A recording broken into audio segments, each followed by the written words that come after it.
Bien, estamos en el despacho presidencial con el presidente de la Nación, Javier Milei. Gracias, presidente, nuevamente por recibirnos, muy amable. ¿Cómo está en este momento usted y el gobierno puntualmente después de lo que fueron 10 meses de gestión, de quienes pronosticaron que en abril no llegaba o se caía todo? Bueno, los que, por ejemplo, estaban comiendo pochoclo esperando que nos cayéramos en abril deben estar bastante gordos, con mucho sobrepeso, ¿no?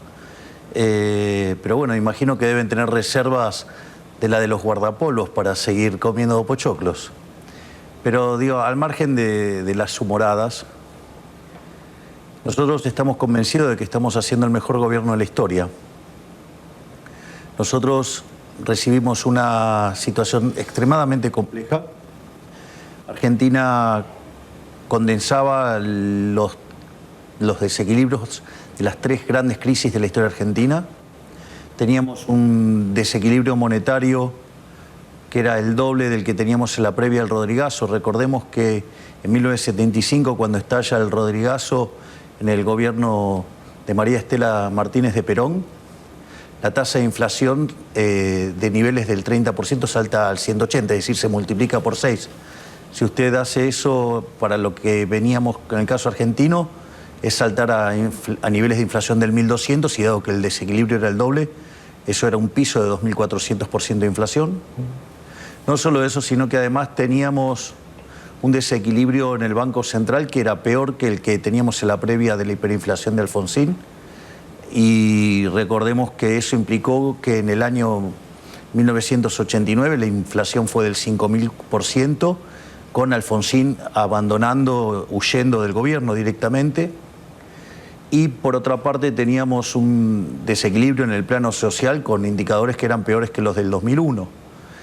Si usted conjuga todo eso, si todo eso hubiera estallado de manera simultánea, hoy estaríamos hablando de niveles de inflación del orden del 15.000 a 17.000%.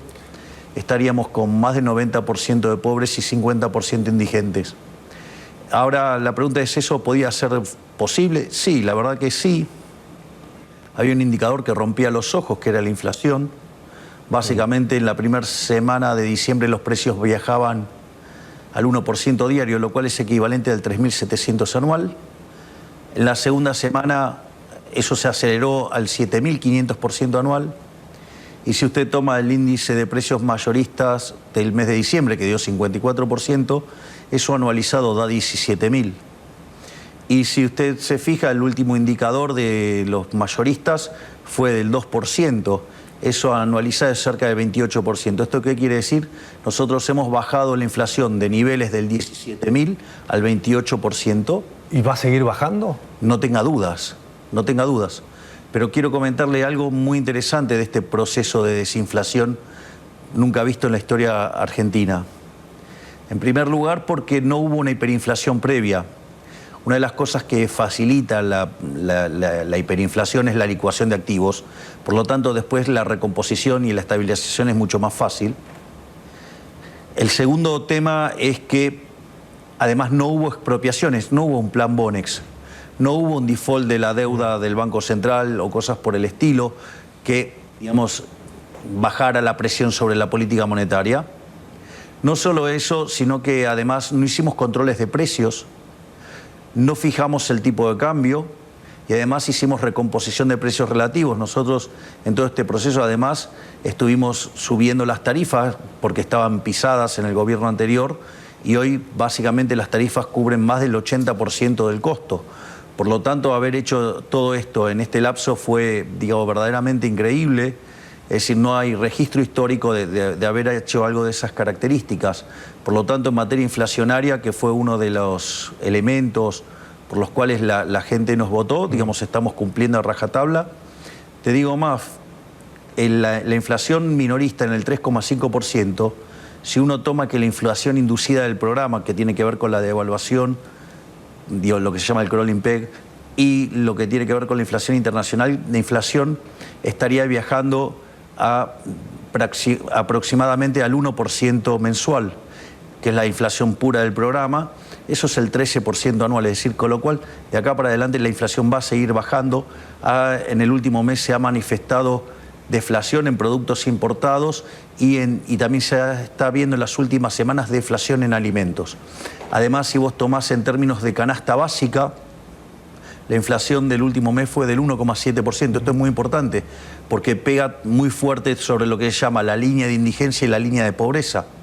18 el año que viene podría ser la inflación del 2025. Nosotros no hablamos de proyecciones, o sea, las podés hacer básicamente como un escenario para tener un orden de magnitudes, pero en principio a mí no me gusta hablar de proyecciones. Digamos, la economía es la ciencia de la acción humana, por lo tanto, si yo te digo, ¿qué vas a estar consumiendo vos de acá a 15 días? No lo sabés. Bueno, imagínate si tengo que hacer la proyección para 47 millones de argentinos a lo largo de todo un año. Es una quimera. Vos podés tener idea de cómo... Nosotros básicamente lo que trabajamos es con hipótesis de escenario y en función de eso nos vamos moviendo. Las proyecciones y esas cosas se las dejo para los que se dedican a hacer ese tipo de cosas.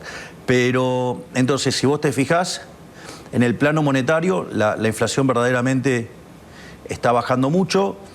La inflación del programa se está limpiando, que es un tema muy importante que lo resalto todo el tiempo, que es la diferencia entre la inflación observada y la inflación, digamos, inducida por la devaluación y la inflación internacional, porque cuando esa inflación sea cero, quiere decir que el sobrante monetario de la economía desaparece. En ese mismo contexto lo que vos vas a ver es que la base monetaria en el formato tradicional se va a parecer a la base monetaria amplia, es decir, van a desaparecer las LEF y las LECAPs, todos esos elementos que hoy están dentro del balance de los bancos y que son deuda, digamos, con el Tesoro Nacional, y al mismo tiempo van a desaparecer también otros problemas de stocks que tenemos en el balance del Banco Central. Por lo tanto, se termina el sobrante de dinero en la economía y eso permite que vos abras el cepo aún sin tener dólares, porque no hay pesos para que te ataquen. Es más, te digo más... Es una pregunta recurrente. ¿Y cuándo sale el cepo? ¿Y cuándo sale el cepo? A ver, el cepo nosotros lo vamos a abrir. Digamos, yo soy liberal libertario. No hay nada que odie más que algo que restrinja la libertad de los individuos. Ahora, yo no estoy dispuesto a salir a cualquier precio. Una de las cosas que yo sigo sosteniendo es que muchos, en especial el kirchnerismo, consideraba que nosotros no éramos liberales libertarios, sino que creían que éramos liberales libertarados. ¿Por qué? Porque creían que nosotros íbamos a abrir el cepo el primer día. Y fíjate lo que pasaba. Vos tenías la deuda, por ejemplo, remunerada del Banco Central, que eran 4 veces la base monetaria. Y que de tenerla a plazos de 30, 60, 90, 180 y 270 días, el gobierno anterior la pasó a un día. Es decir, que nos podrían haber ejecutado, digamos, esas operaciones y en un día quintuplicarnos la base monetaria. ¿Te imaginas el desastre inflacionario que hubiera sido eso? Al mismo tiempo teníamos vencimiento de deuda en pesos por el equivalente a 90.000 millones de dólares. Teníamos la deuda de la CIRA y los dividendos por 60.000 millones de dólares. Teníamos deuda externa, mayormente con organismos multilaterales, por 25.000 millones de dólares. Imagínate si en ese contexto nosotros abríamos alegremente. Eso hubiera generado un desastre, era lo que ellos esperaban, y que para después sacar a las huestes peronistas, tal como lo hizo Duhalde con Alfonsín en el 2001-2002 para derrocar a De la Rúa, en ese contexto vos lo que hubieras tenido es que para fin del año pasado, o sea, digamos, inicios de nos hubieran derrocado, nos hubieran hecho hacer toda la parte sucia del ajuste, nos hubieran cargado todas las culpas a nosotros y hubieran matado definitivamente la idea de la libertad. Bueno, no le dimos el gusto, hoy estamos muchísimo más cerca de salir del cepo. El saneamiento del Banco Central es una tarea enorme y reconocida internacionalmente como una obra verdaderamente propia de un cíclope. Pero eso no es todo, porque nosotros en el medio, para que te des una idea, Franco, nosotros haciendo campaña, nosotros dijimos que íbamos a pasar una motosierra. Se nos reían, decían que era imposible ajustar más que un punto del PBI y alguna base tenían, ¿no? Porque de 123 años, 113 Argentina tuvo déficit. Y los 10 que no tuvo déficit es porque estaba en default. Consecuentemente, eso significa que Argentina ha vivido permanentemente con déficit. Y lo que decían que era imposible que hiciéramos en el primer año, nosotros lo hicimos en el primer mes. Y eso lo logramos sistemáticamente. Entonces, al mismo tiempo también hicimos la reforma estructural más grande de la historia argentina. ¿Pero va a haber más motosierra? Sí, porque obvio. eso dijo Sturzenegger en el Sí, coloquio bueno, sí, habla de la motosierra profunda, deep motosierra. Sí, la motosierra no para nunca. En nuestro gobierno la motosierra no va a parar jamás. De hecho, digamos, la baja de gasto público está precisamente enfocada justamente para poder bajar impuestos. En ese contexto nosotros lo que te estaba diciendo de las reformas estructurales, nosotros hicimos una reforma estructural 8 veces más grande que la de Menem. Si uno contempla el DNU con lo que tiene que ver la ley bases, eso significa que hicimos la reforma estructural más grande de la historia argentina, teniendo el 15% de la Cámara de Diputados y el 10% de la Cámara de Senadores. Entonces, y esos son elementos muy importantes de cara al futuro para lo que tiene que ver con el crecimiento económico. Fíjate esto, por un lado tenés factores que hacen a la recuperación cíclica. De hecho, viene subiendo sistemáticamente la utilización de la capacidad instalada. En ese sentido, eso se explica por la mejora del salario real y por la mejora real de las jubilaciones. Eso está impulsando la demanda y está recuperando el uso de la capacidad instalada. ¿Hay una mejora en las jubilaciones? Porque el decreto y la polémica alrededor del veto y demás fue... Pero definitivamente hay una mejora en las jubilaciones. Si vos te fijás, ha crecido más que 10 puntos porcentuales por encima de la inflación. Y si vos lo tomás en términos de lo que hace a medirlas en dólares, se triplicaron. Sí, porque el anterior gobierno nacional y popular que tanto quería la gente dejó unas jubilaciones de $80. Pero también suben los precios. ¿Cómo, está bien, pero digamos los precios que consumen, digamos, los grupos más vulnerables, o sea, crecieron mucho menos que la inflación. Porque de hecho todos los precios relativos respecto a la inflación, salvo lo de las tarifas, son los que menos subieron. De hecho, alimentos lo hizo muy por debajo de lo que es el caso de el propio índice de precios. Entonces, a lo que voy es, y no solo eso, porque esto es muy importante, porque salió el dato de pobreza, y el dato de pobreza está concentrado en el semestre. Y eso hay, por ejemplo, en el Ministerio de Capital Humano se hizo la desagregación por trimestre. Entonces lo que vos ves es que en el primer trimestre la pobreza salta a niveles del 56% y después en el segundo trimestre cae a niveles del 51%. Por otra parte, si vos tomás el trabajo que hizo Martín González Rosada de la Universidad de Itela, lo que ves es que al inicio de la gestión, o sea, entre diciembre y enero, la pobreza salta al 57% y hoy está en 49%. Es decir, acabamos de bajar 8 puntos porcentuales de pobreza.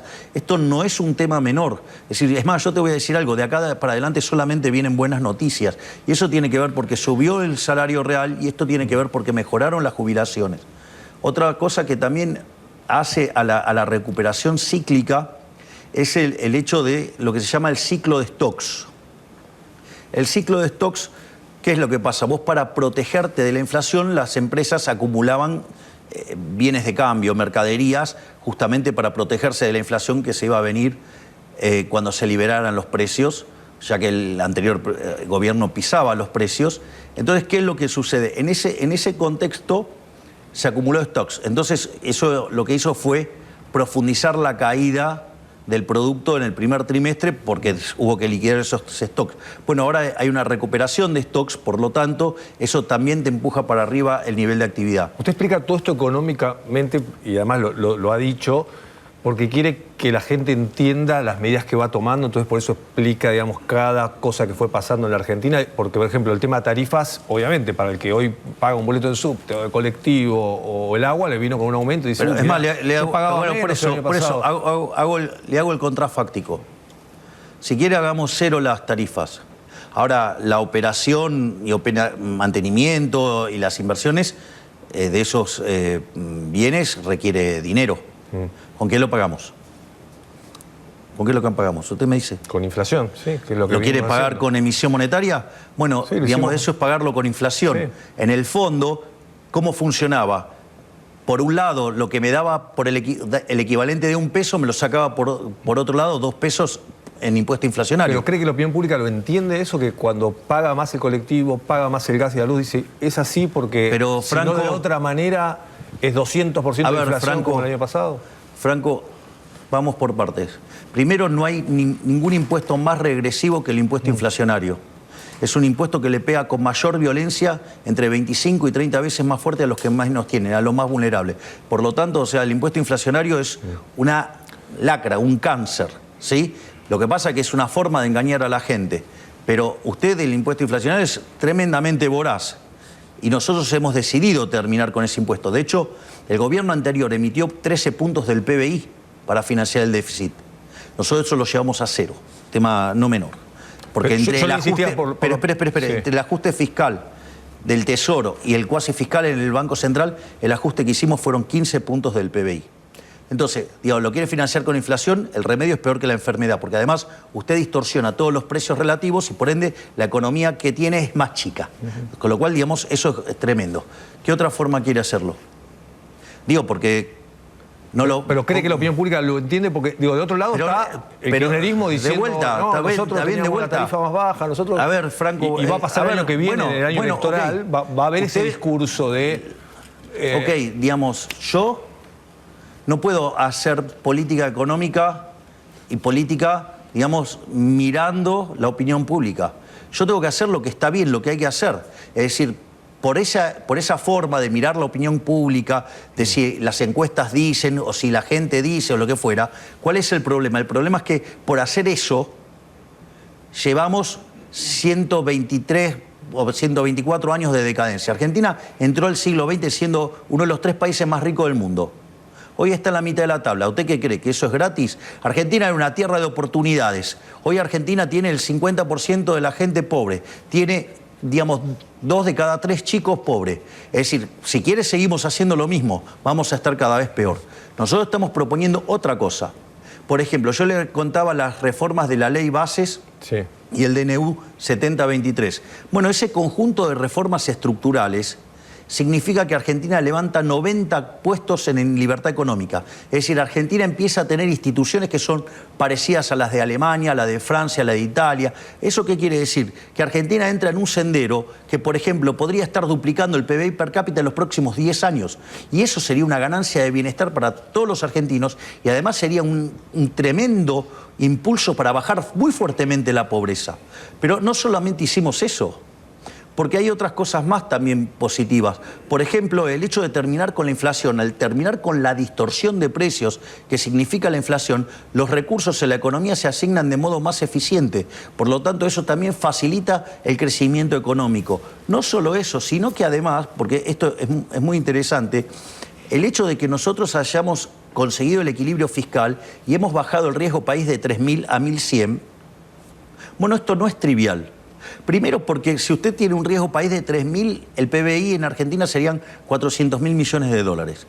Con el riesgo país abajo de 1.100 está por lo menos en 600.000 millones de dólares. Es decir, esa política, digamos, irresponsable de hacer déficit fiscal, de gastar irresponsablemente, nos hace perder 1/3 de PBI, si usted quiere.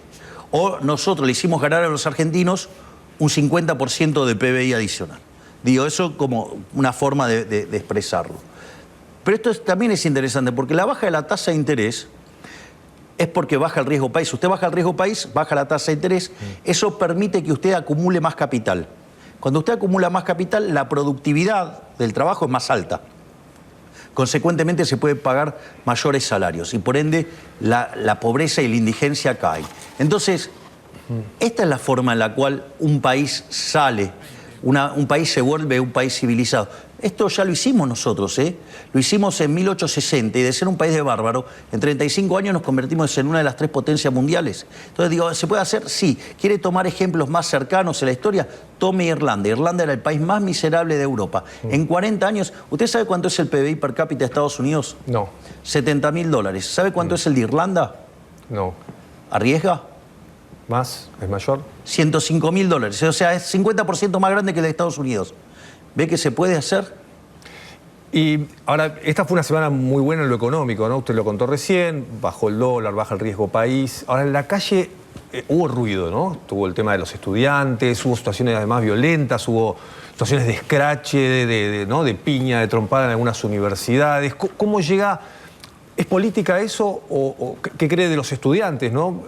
¿Lo siguen apoyando a usted o lo que está pasando es muy interesante el tema de los estudiantes.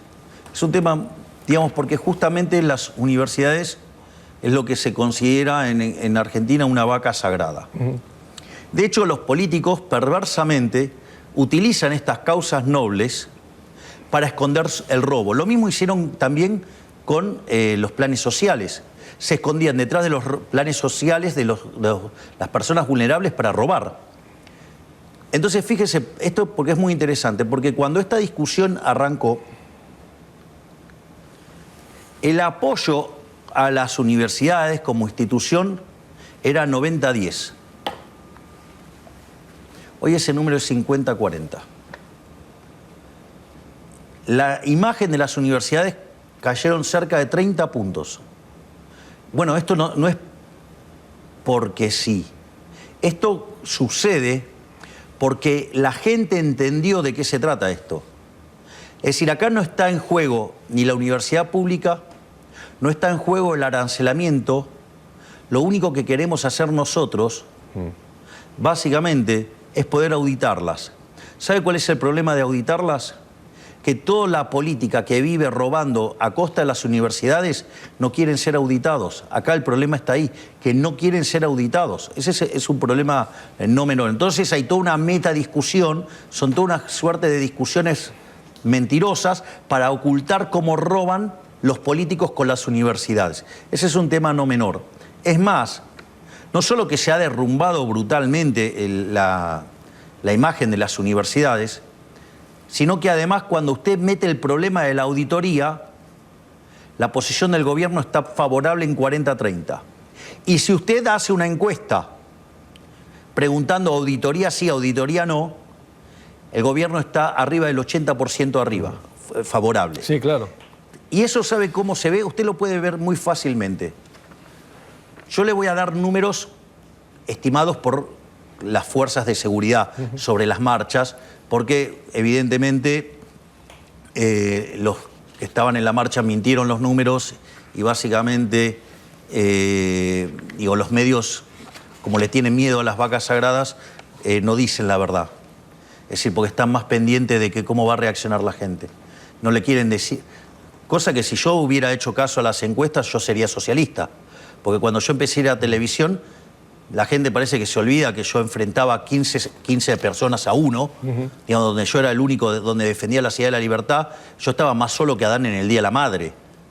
Es decir, ser liberal, cuando yo defendía las ideas de la libertad, era una mala palabra y las reuniones de liberales en un ascensor sobraba lugar. Eso cambió, claramente. Bueno, eso es un punto a favor. Ahora, fíjese esto.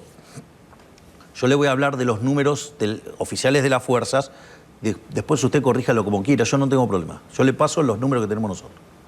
Usted tiene que en la primera marcha hubo 230.000 personas. En la segunda hubo 60.000. Es decir, cayó a un cuarto. O sea, perdió 3/4. 60.000, usted puede juntar 60.000 personas con todo el aparato peronista. Es decir, por ejemplo, solo con camioneros puede armar una marcha de esas características y algunos sindicatos adicionales. Si usted a eso le suma el kirchnerismo, le suma la izquierda, le suma a los radicales, es decir, usted tiene ahí todo el tren fantasma y de 230.000 cayeron a 60.000. ¿Sabe qué quiere decir eso? Que en la segunda marcha casi no había estudiantes. ¿Y sabe qué es lo que usted se da cuenta también? Que cuando que se votó el veto en el Congreso, hicieron una convocatoria, juntaron muy poquitos. O sea, ¿qué quiere decir esto? Que los estudiantes empezaron a darse cuenta que los estaban utilizando para defender el robo de los políticos que viven de las universidades. No solo eso, si usted se fija, es muy interesante lo que está pasando con cuando quieren hacer las tomas. Porque aquellos estudiantes que quieren ir a estudiar, que sería lo lógico, ¿no?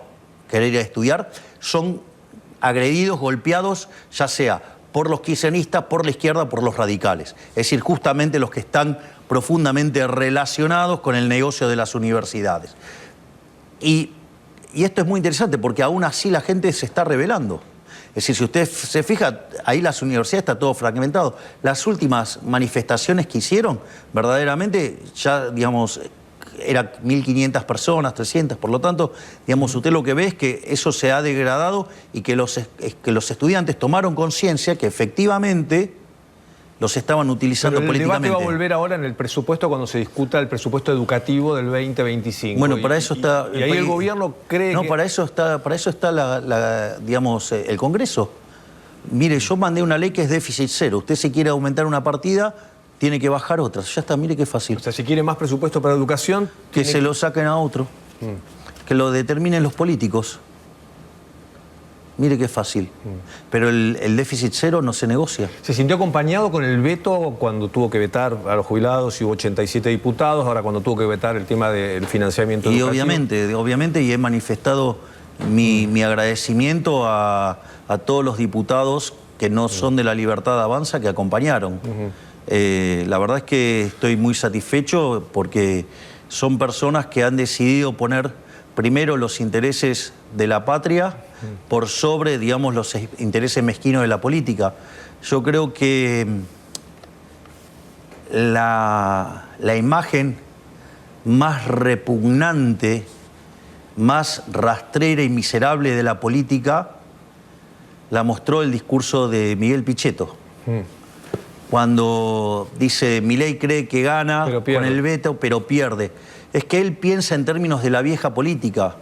Él piensa en términos populistas. Bueno, no por nada fue el jefe de la bancada del kirchnerismo en el Senado por tanto tiempo, ¿no? Es decir, él piensa en términos populistas, piensa en la toma de decisiones mirando las encuestas. Es decir, tiene mucho de populista y de estadista nada. Y esto es muy importante. ¿Por qué? Porque si usted se guía de esa manera, le va a pasar... Hay un libro maravilloso que se llama Historias del Quinto Piso, muestra la caída del Plan Austral. Sí. Cómo cuando Alfonsín habilitó un aumento, claro, todos eran medio por ciento del PBI, un cuarto de por ciento del PBI, todo así. Cómo terminó en un mega déficit fiscal y cómo terminó eso en una hiperinflación con 5.000% de inflación, donde tuvimos un salto en la cantidad de pobres indigentes nunca visto en la historia argentina. Entonces, evidentemente, esa es la forma que toma decisiones y piensa la vieja política. Yo no pienso en esos términos, Franco. Mira, yo lo pienso en estos términos. Si nosotros volvemos a las andadas del déficit fiscal, volvemos a niveles de riesgo país de 3.000 puntos básicos. Entonces, en lugar de tener un PBI de 600.000 millones de dólares, pasamos a tener uno de 400.000 millones de dólares. Cuando vos tomás lo que esto implicaba en términos de recursos para las universidades en dólares, ¿sabes que la cantidad de recursos te queda constante? En dólares. En dólares. Lo que es, claro, porque te vas a un PBI mucho más chico y entonces el aumento que dan hace que la cantidad de dólares que recibían la universidad fuera constante. Pero ¿cuál es la contracara de esto? La contracara de esto es que vos tenés un PBI más chico, por ende tenés un PBI per cápita más pequeño. Y una de las cosas que nosotros descubrimos en este estudio que hicimos con el equipo de Federico Sturzenegger es que esa caída que vos observás, 1/3 es por menor actividad, pero 2/3 es porque te salta el tipo de cambio real. Que te salte el tipo de cambio real significa que somos mucho más pobres en dólares. Y como los productos vinculados al sector externo son los que están ligados a los alimentos, ¿qué es lo que pasa? La cantidad de pobres e indigentes te crece mucho más que proporcionalmente. Entonces, misma plata para las universidades, menos PBI per cápita, mayor inestabilidad macroeconómica y mayor cantidad de pobres e indigentes. Digo, me parece que la cuenta no cierra para nadie, porque hay un espacio que quedará constante y todos los demás pierden. Entonces, o una de dos, o no saben hacer las cuentas, o verdaderamente están haciendo una movida política. Y claramente tiene que ver con una movida política. Están desesperados porque se les están terminando las cajas desde las que roban. Y eso nosotros no vamos a ceder. Bueno, el senador Lustó justamente dijo que Macri mandó a votar y acompañarlo en los vetos para hacer negocios, o por negocios, o porque usted le daba cargos sugirió esto, ¿no? Dijo directamente, que por negocios vota cualquier cosa Macri, esa fue la frase. Bueno, yo entiendo que Lustó tenga este tipo de frases, porque claro, él piensa así. Usted recuerde que el ladrón cree a todo el mundo de su misma condición. Es más, él en sus líneas tiene al diputado Martín Tetaz, que es lo que, digamos, me desafiaba durante la campaña diciendo que cada vez que había que sacar una ley o algo, había que entregar cargos, o sea, una forma muy corrupta de hacer política, sugería el diputado Tetaz. Entonces no tengo dudas que el ladrón cree a todos de su misma condición y Lustó crea que digamos, todos hacen políticas como el espacio de él, por cargos, acomodos y demás. En realidad eso no es así. Yo, digamos, cada vez que tengo que evaluar un puesto, obviamente que yo tengo una gran relación con el presidente Macri y a veces nosotros tenemos algunas propuestas para cubrir y yo las consulto con él. Porque la verdad que la experiencia tiene un valor importante en estas cosas y entonces hay sectores que son muy delicados y yo los discuto con él. Y yo le hago una pregunta. Usted es un seleccionador. ¿De qué cuadro es? De Vélez. Le hago una pregunta. ¿Y si usted tiene un gran jugador de Chicago, no lo pondría? Sí, claro. Bueno, digamos, acá es lo mismo. O sea, yo, digamos, encima ni siquiera somos antagónicos. Sí, sí. Entonces, ¿qué es lo que quiero decir? Si usted me puede aportar personas valiosas para resolver los problemas, yo no tengo ningún inconveniente en incorporarlo a la estructura. Usted, presidente, dividió el arco ideológico, me acuerdo, hace mucho tiempo, antes de ser presidente, había dicho, de un lado van a estar esto, de otro lado van a estar... De un lado los que abrazan las ideas de la libertad, del otro lado los colectivistas. Exacto, eso lo dijo antes de ser presidente. Y ahora está pasando eso, ¿no? Pero cuando yo decía que eso iba a pasar, decían que estaba loco. Sí. También lo logré. Sí. ¿Usted se da cuenta? Mire todas las cosas que eran imposibles. Era imposible bajar la inflación del modo que le hicimos. Lo estamos haciendo. Era imposible alcanzar el déficit cero en un año. Lo alcanzamos en un mes. Era imposible limpiar el balance del Banco Central. Lo hicimos en 6 meses. Era imposible terminar con los piquetes. Lo terminamos al mes de gestión. Hace 4 meses que no hay un solo piquete y no se volvió a cortar nunca más la calle. ¿Qué me cuenta? Mire la cantidad de cosas que eran imposibles y que nosotros las estamos haciendo pese a tener la menor representación de la historia. Es más, si yo le hubiera dicho que íbamos a hacer una reforma que era 8 veces más grande que la de Menem, que fue la más grande de la historia, con 15% de la Cámara de Diputados y 10% de la Cámara de Senadores, ¿qué me hubiera dicho? No, muy difícil, pero... Bueno, de hecho lo hicimos. ¿Y ahora el 2025 van a ir juntos? ¿Van a estar con...? ¿Eso está claro o todavía hay mucho para discutir? Por ejemplo, en Provincia de Buenos Aires, ¿van a hacer una alianza el PRO y la Libertad Avanza? Nosotros tenemos un alto grado de afinidad y estamos dispuestos a cada día trabajar juntos de manera mucho más profunda. Y eso imagino que hacia el 2025 lo más probable es que nos encuentre juntos defendiendo la ideas de la libertad. ¿En la ciudad también? A mí mi idea es ir, digamos, llegar a una confluencia total en todo el país. Y está trabajando Karina Milei en el armado del partido en todo el país. Exactamente, ya tenemos partido. Sí. Algo que también decían que era imposible. Sí, cierto. Y, bueno, usted se da cuenta, ¿no? ¿Va a ser candidata? Nosotros somos un gobierno que ha corrido todos los límites de lo que se llamaba imposible. Para nosotros no hay nada imposible. Ahora le quiero preguntar qué viene, pero no quiero perderme de preguntar si Karina va a ser candidata el año que viene, si está decidido, si es una posibilidad. Mire, está en París en este momento. Sí. Está presentando Marca País. O sea, una forma de llevar los productos argentinos al mundo y mostrar la Argentina al mundo. Lo interesante es que es una decisión de ella. Yo le diría que no la veo con intenciones. O sea, creo que lo hace más por el hecho de que tengamos una estructura y no tengamos que ceder a ciertas extorsiones propias de la política. Pero eso tiene que ver con las preferencias de ella. Mire, yo le voy a decir algo. A mí cuando Spert a fines del 2018 se lanzó a la carrera electoral en New York City, recuerdo que vino nuestro prócer, el máximo prócer de la Asistencia de la Libertad en Argentina, que es Alberto Venegas Lynch, hijo, el papá de Berti. Sí, sí, claro. Qué diputado metía ahí, la verdad. Pero mire qué interesante, Franco, porque me vino a ver Alberto y me dice, bueno, me imagino que usted no se va a meter en política, lo necesitamos en la batalla cultural. Y yo le dije, mire, profesor, voy a contestar literalmente lo que dije. Ni en pedo. Claro. Bueno. Está, presidente de la Nación. Es el presidente de la Nación. Claro. Pero, por lo tanto, digamos, esas cosas O sea, son que dinámicas. podría ser candidata, lo va a decir Karina Milei. Es una cuestión de ella. Digo, te propongo que vengas otro día, vayas a la oficina de al lado y le preguntes a ella. Yo, en principio, para hacer ese tipo de pronósticos no soy muy bueno, que digamos. Y lo llevo ahora sí al tema oposición. Lo ve a Axel Kicillof como el candidato del kirchnerismo, a Cristina Kirchner, que están peleando entre ellos, están discutiendo poder. Y usted, el gobierno parece querer polarizar con Cristina. No es un problema para mí, es un problema de la oposición.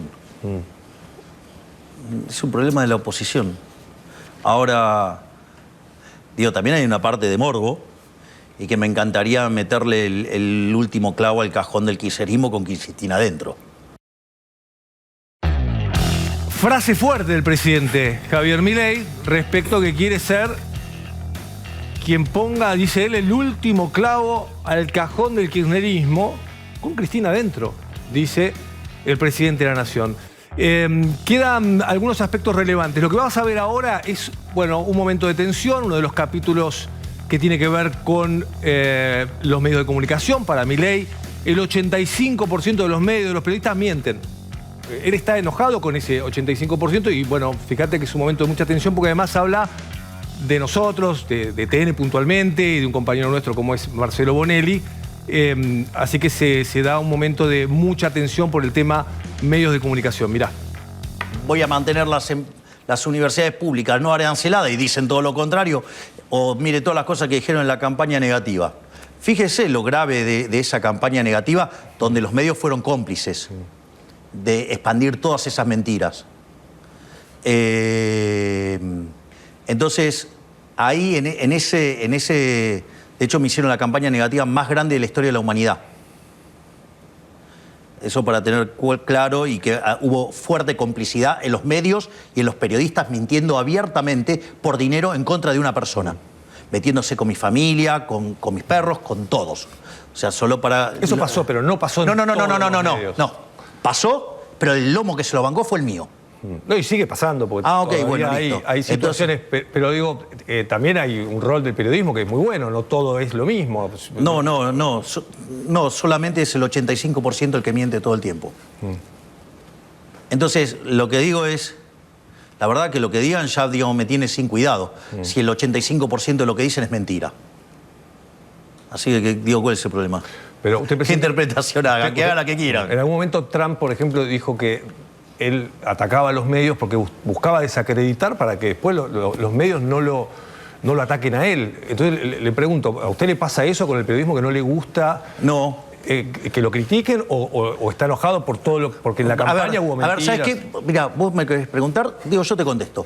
Voy a ir contra un periodista de tu casa. No, presidente. Ahí está. No, dale. Digo, pará, ¿te gusta el durazno? Bancate la pelusa. ¿te gusta el durazno? Bancate la pelusa. ¿Te gusta el durazno? Bancate la pelusa. ¿Vos me planteaste el punto? A ver. Yo te contesto. El señor Marcelo Bonelli. El señor Marcelo Bonelli mintió descaradamente sobre el motivo del alejamiento de Mario Russo, ministro de Salud. Mario Russo, por cuestiones personales y por cuestiones de funcionamiento, decidió renunciar. Un profesional enorme, honesto, buena persona, y el señor Bonelli dijo que lo eché por chorro. Eso le ensucia el currículum, le ensucia su vida a una persona absolutamente inocente. No solo eso, porque además, frente a esta calumnia, injuria, esta forma en la que ensució vilmente el señor Marcelo Bonelli a Mario Russo, esto es gravísimo, porque la ministra Petovelo llamó y le aclaró que eso no era así. No, porque esto es gravísimo. Sí, ahora le quiero Entonces, decir algo. no Sí. solo que se lo aclaró, se lo explicó y se lo dijo, sino que al otro día en Radio Mitre lo repitió. Motivo por el cual la ministra Petovelo levanta ese fragmento diciendo que es Y lo mentira, llamó por y teléfono. obviamente yo me metí en eso, y después Bonelli llama, digamos, no, porque esto es más grave, y lo voy a contar todo, ¿sí? Porque esto es muchísimo más grave. Entonces llama llorando, no, pero ¿cómo el presidente me va a hacer eso? Cuando estaba mintiendo, estaba ensuciando a una persona, le estaba arruinando su vida profesional, diciendo que es chorro, lo cual es inadmisible. Igual después Franco, déjeme decir algo a mí. No, Sí. bueno, está bien, digo, a mí me importa nada. Lo sé, pero... A ver, lo que voy a igual decir yo es lo sí quiero siguiente. decirle algo, sí. No solo eso, porque cuando ya, digamos, Bonelli llama llorando, ¿sí? Como han pasado otros por acá, periodista de la casa también llorando después de haber mentido abiertamente sobre la campaña. Entonces, en ese contexto, lo que le dice, no, a mí me lo dijo una alta fuente. Entonces, ¿cómo alta fuente? No, bueno, la alta fuente número 1 no, porque el presidente no me contesta el teléfono. Entonces, ¿quién te lo dijo? Entonces le dice que se lo dijo Santiago Caputo. A mí me resultó raro porque yo tengo claro que Santiago Caputo no habla con Bonelli. Entonces yo lo llamo a Santiago Caputo y valido con él. No, efectivamente no habla con Bonelli. Entonces, vos te das cuenta de lo grave. Ensució a una persona y además me metió ruido adentro del... Porque si Sandra Petovelo no me lo comenta y yo no voy a chequear y a buscar la información... Ya dijo todo usted, presidente. Déjeme decir dos cosas. No, tengo un montón de cosas más para decir de los medios. Pero quiero decir dos cosas yo ahora. Una es, primero, Marcelo Bonelli tiene una gran trayectoria y como cualquier periodista puede cometer errores. ¿A usted le parece eso? ¿Le parece un error? ¿Eso le parece un error menor? Para no debatir con ¿A usted le parece un error menor mentir abiertamente, ensuciar, calumniar, injuriar a una persona? ¿A usted le parece razonable que hay periodistas que extorsionan a personas? Permítame decir esto y lo cierro acá. Estamos muchas horas al aire y muchas veces cometemos errores como cualquier persona. Te lo tomo, Franco. No sé el caso puntual porque no es mi tema y no me corresponde a mí. ¿Sabes lo que es? ¿Sabes lo que pasa con el error? Yo te voy a decir algo. El error, por definición, tiene media cero. Es lo que se conoce como ruido blanco. O sea, un día te equivocás de un lado y otro día te equivocás del otro. Una de las cosas que yo hago es traquearlos a ustedes. Yo los traqueo. Y hay algunos que tienen un problema que estadísticamente se llama autocorrelación. Se equivocan siempre del mismo lado. Sí. El señor Bonelli se equivoca siempre del mismo lado. Bueno. Por ejemplo. Yo digo esto, nosotros estamos muchas horas al aire y muchas veces cometemos errores. Pero vos, ¿qué te crees? Y cuando cometemos errores lo decimos. No, mentira. Porque nunca he visto, digamos, por ejemplo, pedir perdón a aquellos inmorales que dijeron que yo me acuesto con mi hermana o que me acuesto con mis perros. Ok, listo. Bueno, digamos, si hay otros periodistas... Eso no pasó en el canal. Y hay otros periodistas que me han dicho nazi, y hay otros que me han dicho nazi hitleriano. ¿Y quién pidió disculpas? Ninguno. ¿Sabes el único que me pidió perdón? ¿Sabes quién es el único que me pidió perdón? ¿Quién? Pablo Dugan. Así que imagínate en el nivel que están los otros. Igual, presidente, que yo soy en TN, nunca pasó que dijeran una cosa así. En TN me dijeron otro montón de cosas. Pero sí, han llevado gente directamente a hablar pestes de mí. Lo han hecho, por ejemplo, varias veces en el programa de Shakeman. Dale. Y digamos, no me busques porque me vas a encontrar. Y el otro problema que tiene este capítulo, del que estamos hablando recién, es que para la gente no se soluciona ningún problema discutiendo. No, sí, porque cuando ustedes mienten abiertamente, sí, se dedican a generar problemas entre la gente. ¿Vos sabías que, por ejemplo, el nivel de aceptación con el gobierno en la personal es 55%? Cuando mirás la macro, como la gente no sabe de macro, mira lo que dicen los medios, es 40%. ¿Sabés cómo se llama esos 15 puntos de diferencia? Las mentiras de los medios. Entonces no es que, no me vengas con que son inocentes. Bueno. Porque por algo, digamos, cobran plata durante las campañas para ensuciar candidatos, como lo hicieron conmigo. Bueno, cerramos este capítulo. Bueno, vos te metiste, yo no me metí.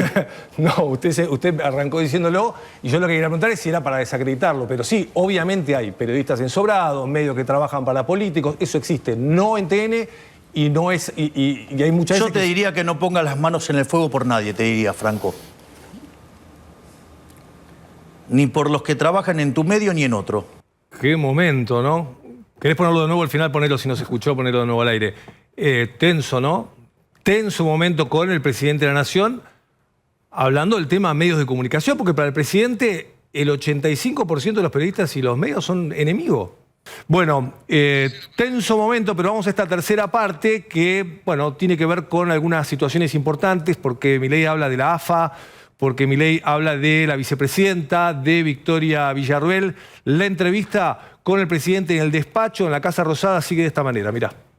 Lo llevo a un tema que también es importante, que ya que estamos hablando de los medios y que tiene que ver con lo judicial y con la justicia. ¿Cómo lo ve usted el tema judicial, ¿no? Porque ustedes han presentado a dos propuestas para juez de la Corte, eso no avanzó, hay una gran cantidad de vacantes todavía en la justicia, y yo sé, presidente, que usted el tema es como que no... Yo, digamos, lo dije en la campaña y lo voy a seguir intentando, es tratar de tener una justicia absolutamente independiente. Y eso es lo que voy a tratar de hacer. O sea, ahora, si después el Senado me lo bloquea, bueno, la vida, digamos, trataré de hacer lo que puedo. Yo no me puedo meter adentro del Poder Judicial, más de las atribuciones que tengo de nombrar, digamos, como el caso, digamos, de los dos jueces que yo propuse para la Corte. Pero digo, además hay juzgados vacantes, y eso pasó en el gobierno anterior y sigue pasando. Y bueno, digamos, yo trato de arreglar las cosas y la máquina de impedir no cede. Pero bueno, digamos, de esto se trata, así funciona la democracia, así funcionan las instituciones, y básicamente voy a seguir trabajando en tener una justicia independiente. Ahora, si usted se fija, igual hicimos un trabajo enorme en materia de judicial, porque impulsamos el juicio por jurados. No solo eso, digamos, estamos trabajando, digamos, hemos presentado una reforma del Código Procesal, una reforma del Código Penal. Entonces, hemos, digamos, sancionado, digamos, tenemos media sanción de la ley de, por ejemplo, del ADN de los violadores. No solo eso, estamos impulsando la baja de imputabilidad, estamos impulsando la ley antimafia. ¡Ey! Estamos haciendo un montón de cosas. Usted dijo que hicieron un montón de cosas imposibles. Y si hay una necesidad, y usted lo sabe porque es economista, es que la justicia dé previsibilidad, que sea un país creíble. Yo soy el primero, digamos, que defiende las instituciones. Así es que, digamos, fíjese que, digamos, en eso soy extremadamente prolijo. ¿Va a ir a China en enero? Es altamente probable que vaya a la reunión de CELAC. ¿Eso es en enero? Es en enero, sí. ¿Pero tiene previsto una reunión bilateral con el presidente chino o eso no está todavía? Es posible, como también podría llegar a ser posible en caso de que se dé en otra instancia también. ¿Pero las relaciones con China están bien? Las relaciones con China están excelentes. O sea, la verdad es que me sorprendieron porque son un socio sumamente amigable. Y no solo eso, sino que ellos lo único que quieren es que no los molesten. O sea, y la verdad que si lo único que quieren hacer es comercializar... Esa frase la dijo, ¿qué quiere decir que no los molesten? ¿Qué sería? No, digamos, o sea, no entrar en confrontaciones. O sea, ellos lo que quieren es ser un socio comercial. Y la verdad que los productos que necesita China, digamos, nosotros somos grandes productores. Por lo tanto, hay una ganancia de bienestar mutua de explotar las oportunidades de comercio. ¿Y eso tiene algún impacto en la relación con Estados Unidos, que usted siempre la marcó como prioritaria? Bueno, yo en términos geopolíticos soy aliado de Estados Unidos, de Israel y de todo lo que se llama el mundo libre, que son todas las democracias liberales. O sea, yo estoy a favor del mundo libre y en contra de los autócratas. Y eso le tiene que quedar bien claro. Eso yo lo dije en campaña. Y fíjese esto, mi posición a favor de Israel, defendiendo, digamos, el derecho a legítima defensa de Israel, digamos, fue el que más profundo fue eso. No solo eso, además lo reafirmé en la ONU, no solo eso, sino que también fui el primero en defender a Ucrania contra Rusia. Entonces, usted me va a encontrar siempre del lado correcto de la historia. Pero China igualmente es un país comunista. Bueno, está bien, digamos, pero mientras que, digamos, o sea, no se meta con otros países... Y yo se lo pregunté, pero falta tan poco, se tengo que preguntar de nuevo. 5 de noviembre votan en Estados Unidos. Presidente, ¿usted le da lo mismo que gane Trump o Kamala Harris? Yo le voy a explicar de vuelta. Cuando se lo pregunté estaba Biden, así que se lo puedo volver a preguntar. Le voy a preguntar de nuevo, le voy a decir de vuelta. A mí me eligieron para ser presidente de los argentinos. Estratégicamente yo he decidido ser aliado de Estados Unidos. Y eso es independientemente de mis preferencias, ya sea ganen los republicanos o ganen los demócratas, yo voy a seguir siendo un aliado de Estados Unidos. Clarísimo. 3 preguntas finales. Una, puntualmente el tema AFA, tema fútbol, ¿lo está siguiendo? Sí, claramente, porque me parece que es una de las batallas más importantes a dar. Primero porque Argentina es el semillero del mundo. Es decir, los mejores jugadores de fútbol del mundo salen de acá. y nosotros podríamos tener una liga local de muchísima mejor calidad si no fuera por los manejos turbios que tiene la AFA. De hecho, la Inspección General de Justicia ordenó que era inválido hacer el adelantamiento de elecciones que propuso el señor Tapia. Es decir, parecen Venezuela con Maduro, ¿no? Que adelantaron la Navidad. Bueno, adelantaron las elecciones de manera irregular. Por lo tanto, esta causa va a seguir en la justicia. Y además también debería haber una apertura mental por parte de las personas acerca de que nadie está obligado a cambiar de modelo societario. Pero si alguien lo quisiera hacer, tienen que darle la posibilidad. Es decir, ¿cuál es el problema? ¿Por qué les molesta que la gente pueda elegir? ¿Por qué vos no podés elegir la forma en la cual te vas a asociar con otros? ¿Por qué si decidís un formato societario, digamos, la AFA te va a estar persiguiendo porque no es el formato que favorece a las cosas irregulares que tiene la AFA? Cosa que además la vamos a investigar. ¿La van a investigar? No, ¿a usted qué le parece? ¿En qué sentido la van a investigar? Y vamos a ver, digamos, porque quizás tienen situaciones irregulares. ¿Eso lo va a hacer la Inspección General de Justicia? Lo hará el órgano que tiene que revisar este tipo de cuestiones. Y le pregunto también por Victoria Villarroel. ¿Qué le pareció la visita porque arrancó la entrevista hablando del Rodrigazo de María Estela Martínez de Perón y me quedé pensando qué le pareció el busto en el Senado y la foto además de su vicepresidenta? ¿Acompaña eso? Yo no lo hubiera hecho. Para mí el caso de la señora María Estela Martínez de Perón, digamos, no realza a las mujeres, sino que creo que todo lo contrario. Digo, no creo que, digamos, haya llegado a ese lugar por sus méritos, digamos, intelectuales y profesionales. Yo creo que ahí, digamos, hay un error. No solo eso, sino que además me parece que ser, digamos, un gobierno de las características del de María Estela Martínez de Perón, que derivó en el Rodrigazo, que implicó sextuplicar, digamos, la tasa de inflación, quintuplicar la cantidad de pobres, me parece que no es un modelo a seguir, y tampoco me parece razonable hacer una reivindicación de alguien que creó la AAA. Y que además durante su gobierno se firmó el decreto de aniquilamiento, cuando en realidad las Fuerzas Armadas y las Fuerzas de Seguridad venían combatiendo a la guerrilla desde el año 69 con otros instrumentos. Entonces, desde mi punto de vista, yo no lo hubiera hecho, pero de vuelta, no somos manada, digamos, ella tiene una visión de las cosas y yo no comparto. Digamos, si ella quiere poner un busto de María Estela Martínez de Perón en el Senado, bueno, digamos, es la casa de ella. Digo, en la mía no la va a encontrar seguro. Y la última pregunta tiene que ver con mirar hacia adelante. ¿Qué siente que ya hicieron? Usted describió muy bien todo lo que hicieron hasta ahora. ¿Qué falta? ¿Qué podemos pensar? Digo, pensando en la gente en casa que está mirando, los argentinos, lo que le cuesta pagar el colectivo, llegar a fin de mes. ¿Qué falta? ¿Qué se viene? Dijo que hicieron un montón de cosas imposibles de hacer y que le hicieron en menos tiempo de lo que esperaban. ¿Qué se puede pensar o se quiere prometer para los próximos meses? Mire, yo lo único que tengo para decirle es que de acá en adelante solo va a haber buenas noticias. Usted va a ver que la inflación va a seguir bajando. Puede tener un comportamiento errático, pero va a seguir el comportamiento a la baja. Va a seguir la recuperación económica.